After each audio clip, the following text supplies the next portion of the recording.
Syrian opposition activists say as many as 1,300 people are dead after government forces attacked them in Damascus. Witnesses say poisonous gas was used on the victims. All this comes as UN weapons experts are in Syria investigating claims of chemical weapons use. For more, let's go to New York, where our UN correspondent Stephen Fee is live. Stephen.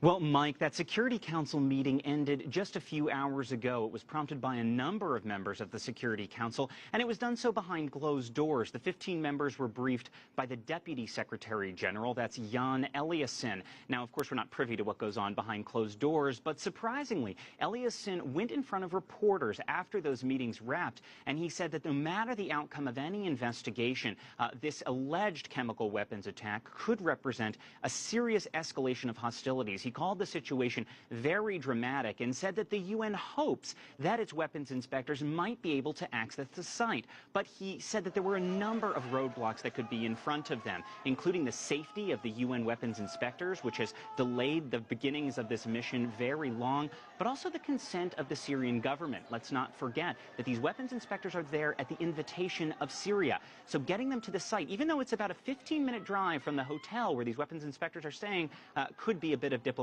wrangling ahead. Stephen, all things considered, does it appear an investigation could happen anytime soon?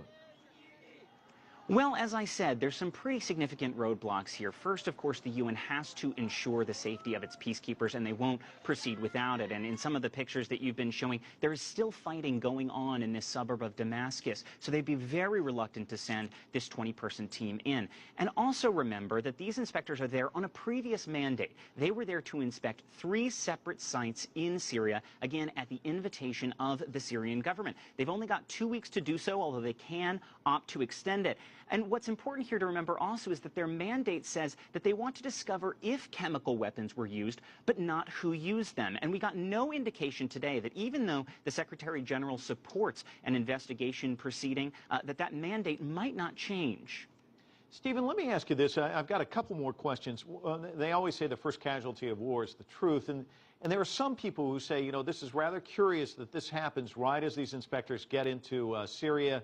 That there's the possibility that this thing could be staged, that sort of thing. Are you hearing any rumblings at all like that in New York? Well, absolutely. Outside of the UN chambers, we were hearing reports from various missions around Turtle Bay, that's the area just around the United Nations here in New York, that there was speculation among some that perhaps this could have been staged, numbers were inflated. Obviously, this has been a lot of hearsay and a lot of allegations that have been lobbed between two sides. And as you well know, pro- and anti-government forces in Syria, those who support President Bashar al-Assad and those who do not, have traded these accusations back and forth.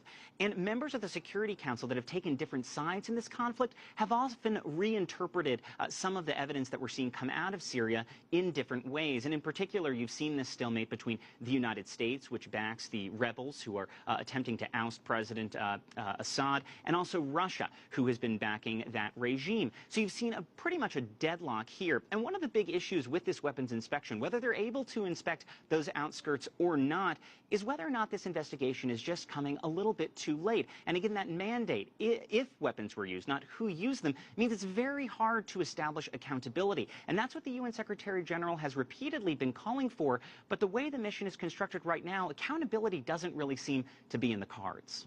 So interesting. Stephen Fee, live for us at the United Nations. Thanks so much.